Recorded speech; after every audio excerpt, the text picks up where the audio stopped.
No document in world history so changed the world for the better as did the Ten Commandments.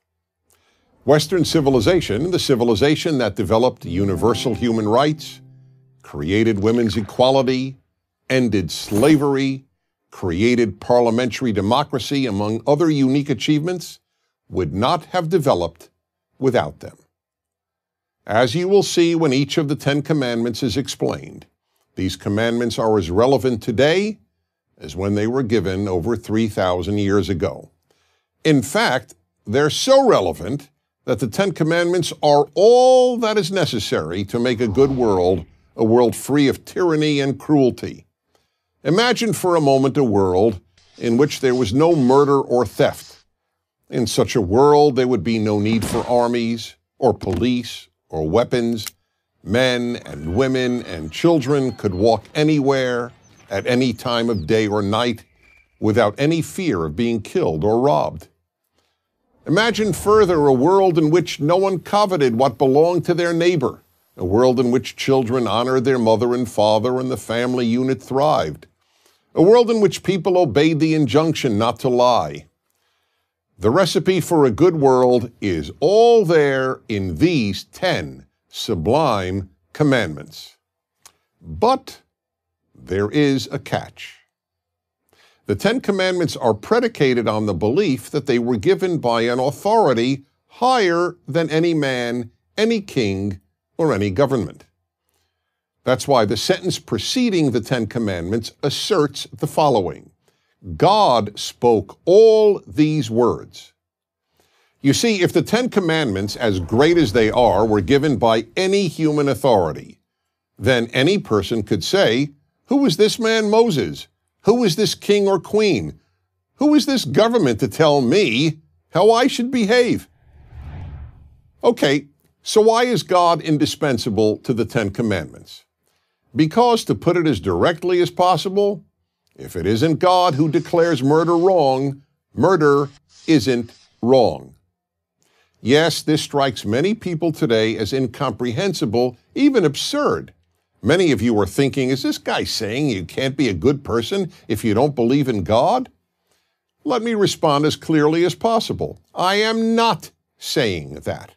Of course there are good people who don't believe in God, just as there are bad people who do. And many of you are also thinking, I believe murder is wrong. I don't need God to tell me. Now that response is only half true.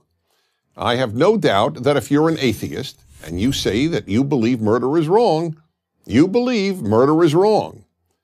But forgive me, you do need God to tell you. We all need God to tell us. You see, even if you figured out murder is wrong on your own, without God and the Ten Commandments, how do you know it's wrong? Not believe it's wrong, I mean know it's wrong. The fact is, you can't. Because without God, right and wrong are just personal beliefs, personal opinions. I think shoplifting is okay, you don't. Unless there is a God, all morality is just opinion and belief. And virtually every atheist philosopher has acknowledged this. Another problem with the view that you don't need God to believe that murder is wrong is a lot of people haven't shared your view. And you don't have to go back very far in history to prove this. In the 20th century, millions of people in communist societies and under Nazism killed about 100 million people. And that doesn't count a single soldier killed in war. So don't get too confident about people's ability to figure out right from wrong without a higher authority. It's all too easy to be swayed by a government or a demagogue or an ideology, or to rationalize that the wrong you're doing isn't really wrong. And even if you do figure out what is right and wrong, God is still necessary. People who know the difference between right and wrong do the wrong thing all the time. You know why? Because they can. They can because they think no one is watching. But if you recognize that God is the source of moral law, you believe that He is always watching. So even if you're an atheist, you would want people to live by the moral laws of the Ten Commandments.